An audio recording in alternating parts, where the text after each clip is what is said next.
What's up, guys? Uh, Today I want to be talking about the key to help others. That's right. The key to help others, and what is the main goal, and what is the end goal, and where are we going with our lives, and what is the point of all this?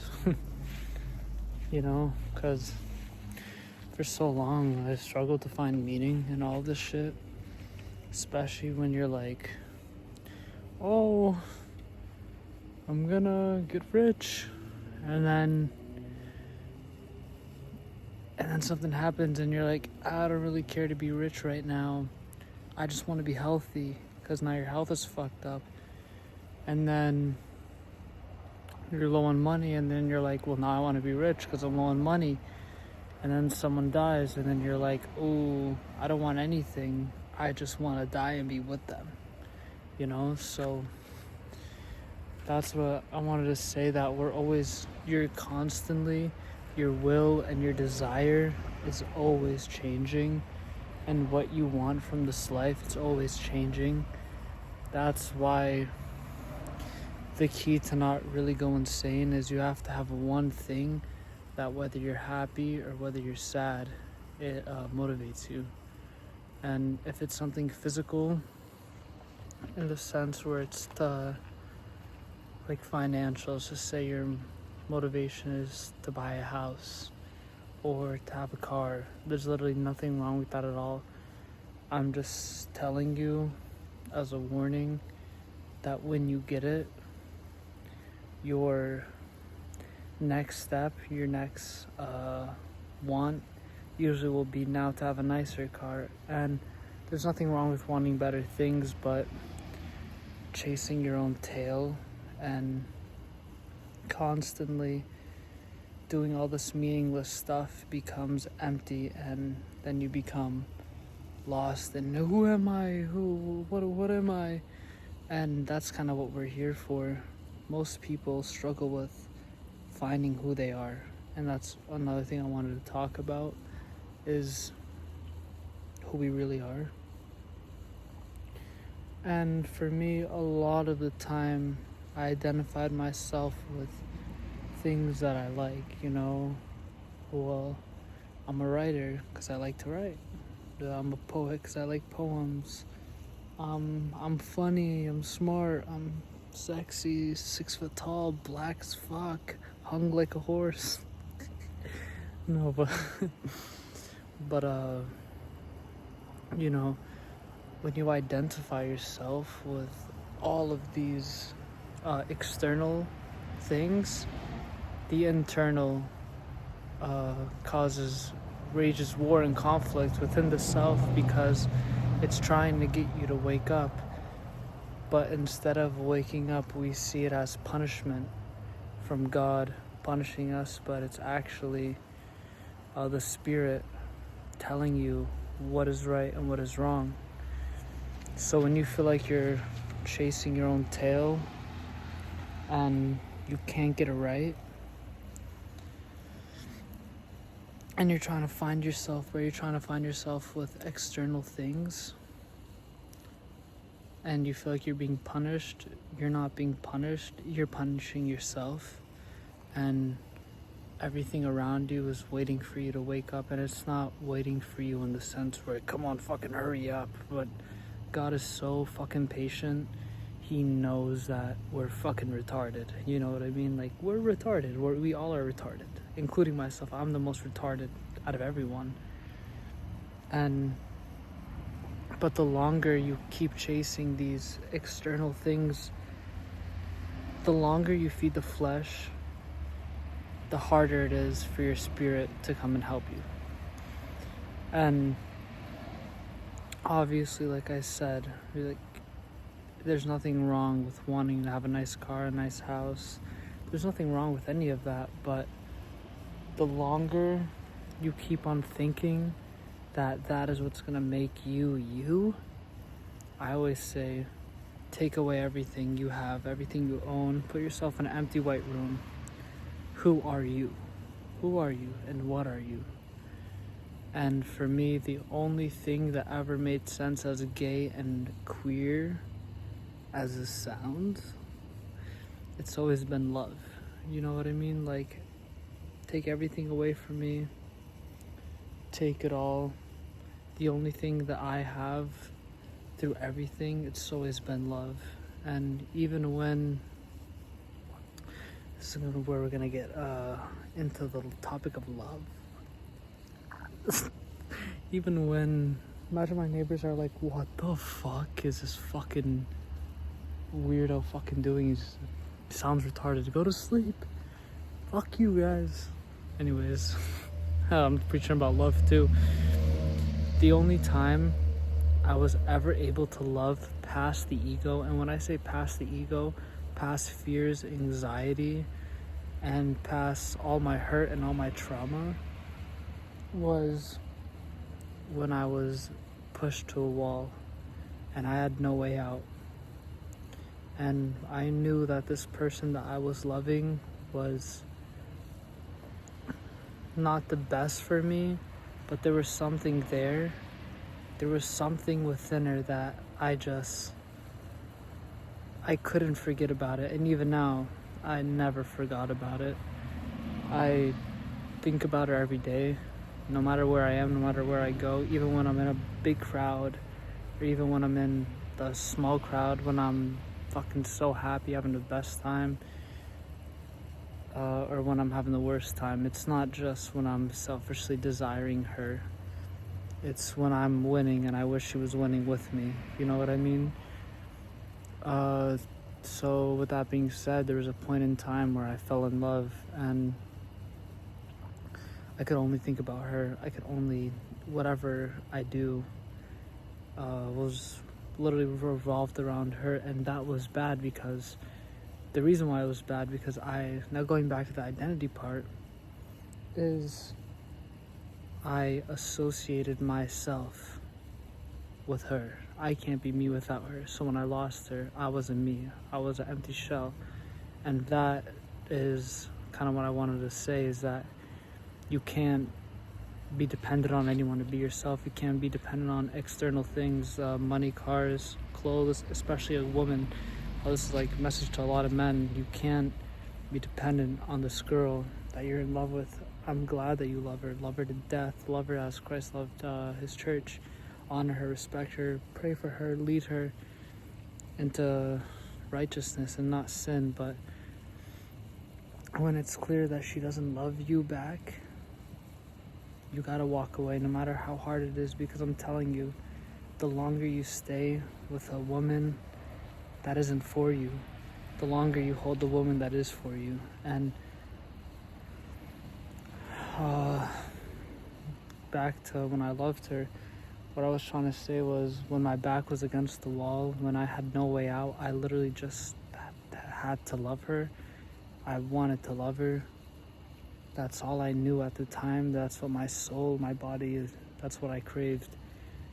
And that's what I did. Even, I wasn't eating, I wasn't sleeping, I wasn't drinking water, bro. I was literally like fucking empty shell. I was a pussy, right? And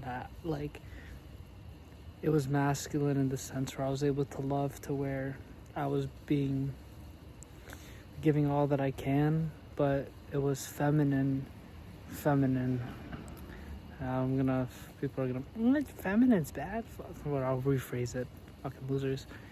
It was negative and weak in the sense of everything I did, she had to be there, and I was dependent, and I was like, like a baby. And when you fall in love, it should be so pure, like a baby, but you shouldn't be dependent, because if you're dependent on them and they leave, then what are you left with? It doesn't make sense. But you could obviously come back. I came back from it.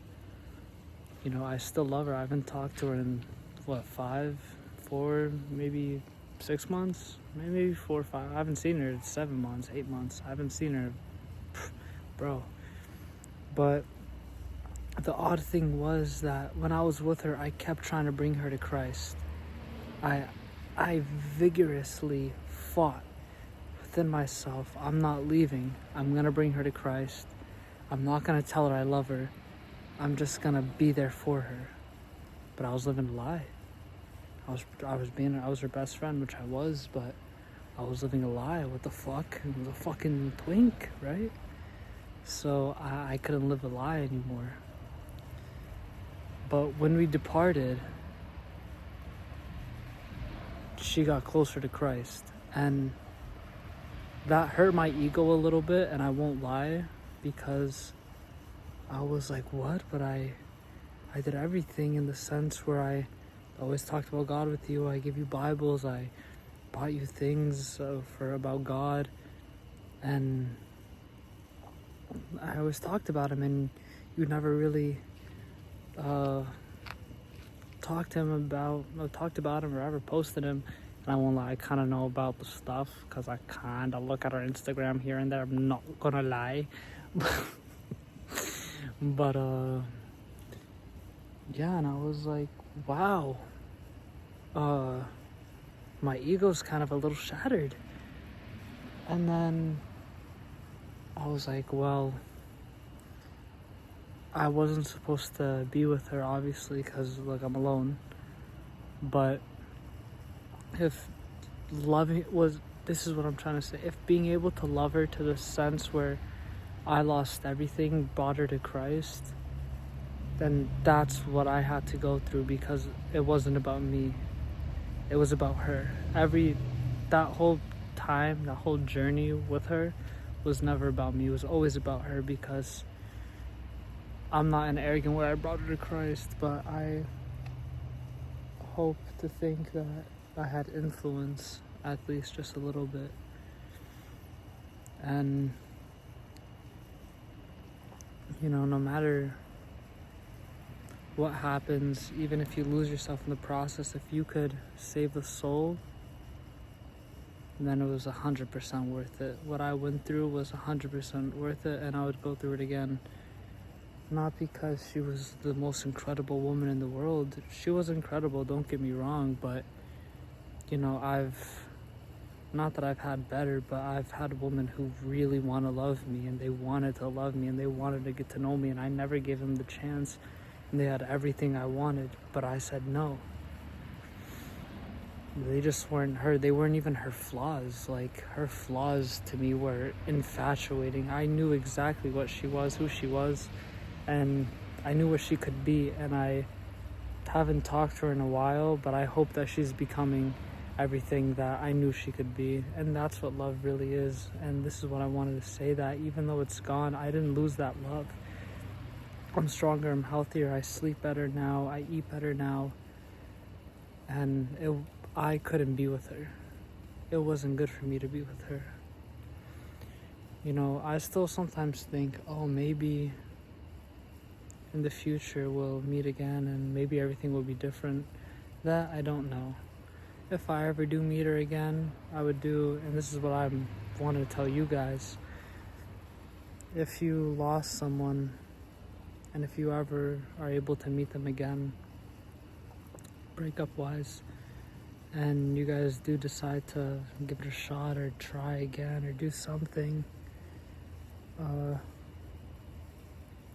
guard your heart. No matter how awesome, no matter how spectacular this person is, no matter how amazing they are, guard your heart, because at the end of the day, the person that's going to be for you is going to understand that a little bit, like you can't give all right away. You can't. In a very rare occasion you can, but 9 times out of 10, especially if you've been hurt before, guard your heart. There's nothing wrong with it. Even the Bible says to guard your heart, because everything flows from your heart. So if your heart is being infatuated by a woman, but the fruits of her character aren't all that, guard your heart.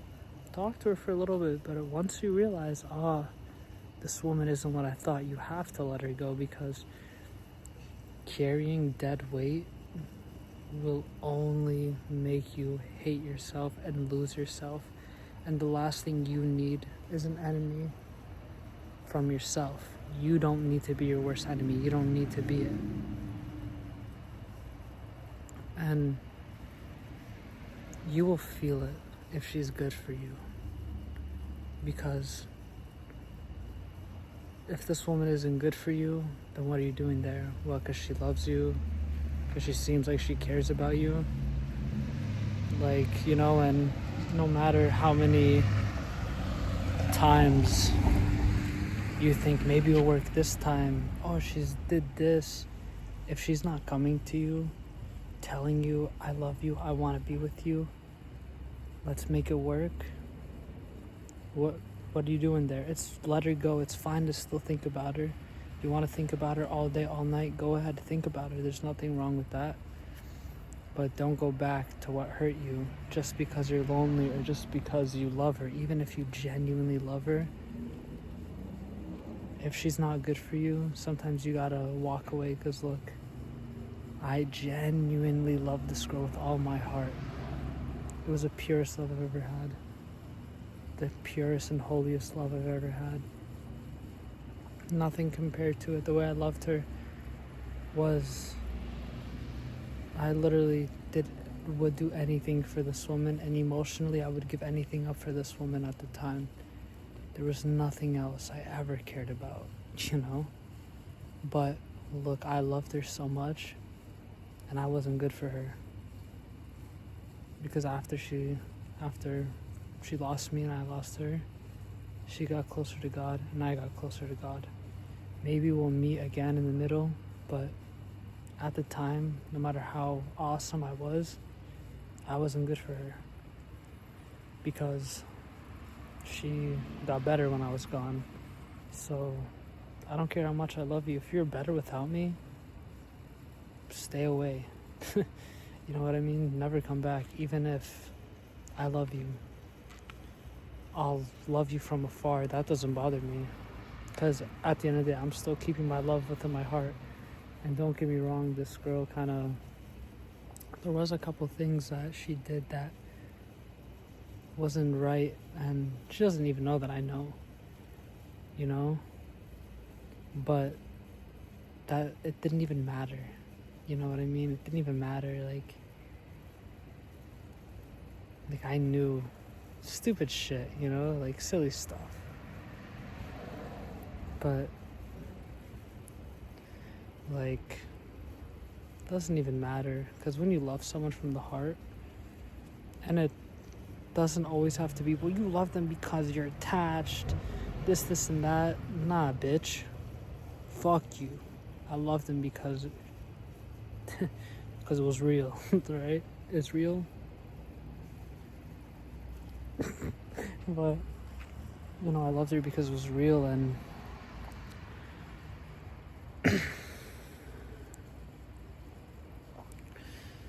and a part of her reminded a lot of me. Like a lot of her reminded me of me, and everywhere I go, I saw her. Whatever I did, I saw her. Whatever music I listened to, I heard her.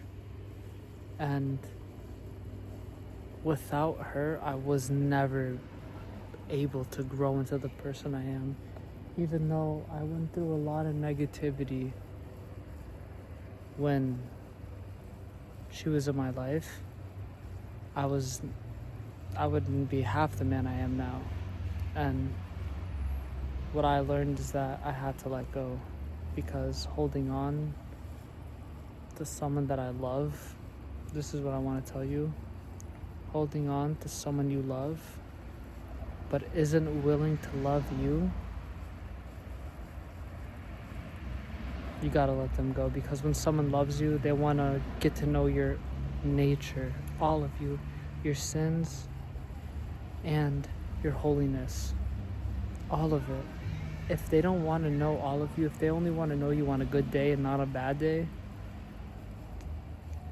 let it go. Let it go. And when I say let it go, stop talking to them. Stop constantly looking at their pictures. Once in a while, if you want to just see, just You know, maybe see, like, if you're really craving for it, if you feel like you're gonna do something stupid, like, reach out to them. All right, look at their fucking pictures. You gotta fucking choose some poison in this life, right? But to the core, when they're not choosing you, what else do you have to choose but yourself? You gotta do it. And if it's real, it will come back, and it will come back better. If this girl is real, if this girl is really meant for me, at some point in time, it will come back to find me and will be great. And if not, I really could give two fucks. You know, don't get me wrong, I still love her, but, like, I don't need it. You know, I want it. Like, deep down, I want it sometimes, but I don't need it. And if you need someone to breathe, you should want to desire someone to breathe. You know, like, when I was around her, I needed her to breathe. And that, I couldn't do anything without knowing that she was there. Or knowing that I could see her. I can't be fucking obsessive as a man. How am I gonna be able to take care of someone if I'm out here fucking gasping for air over this bitch? You know what I mean? Over this woman of God, sorry. And you gotta treat, and the woman that's good for you, you gotta treat her like a fucking queen.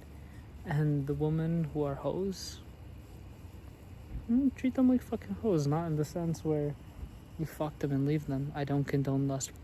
If you do that, shame on you. You're a whore as well if you do that.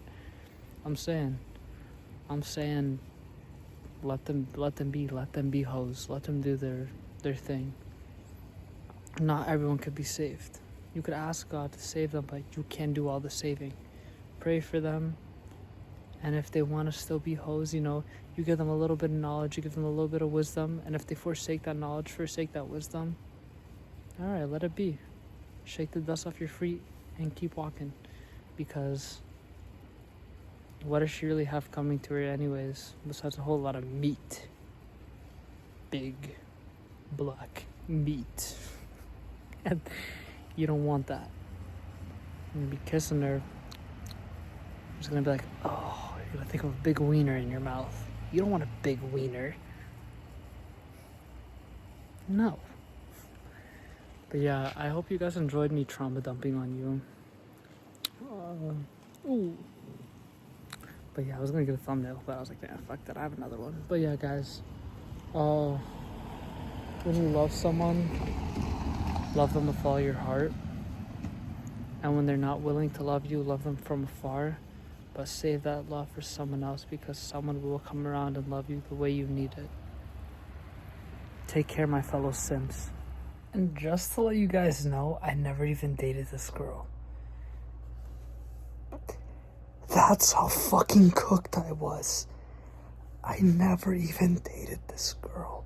I just want to let you guys know, if there was hope for a fucking cuck, simp, wussy loser like me, what I was, there's hope for you, even if you watched your girl get fucked like Sneeko. Okay, no, if you did that, you're too far gone. Give up. But I didn't even date this girl. I was just her friend. So if I, as simpy as I was in that video you just watched, if I was able to let it go, then you can. Lock in, pussy.